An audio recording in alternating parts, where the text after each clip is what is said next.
Hey there! In this video, I will show you exactly how to get different shields in Monopoly Go.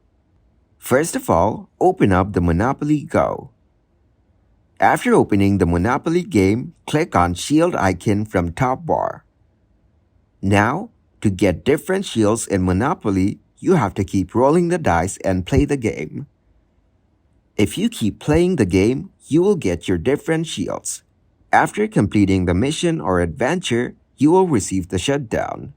Then construct the building and collect the money.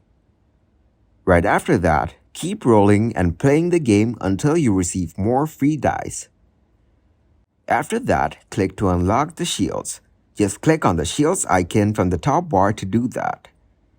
You can keep building and upgrading new buildings to unlock the different shields in-game. Thank you very much for watching, and don't forget to like the video and subscribe to the channel.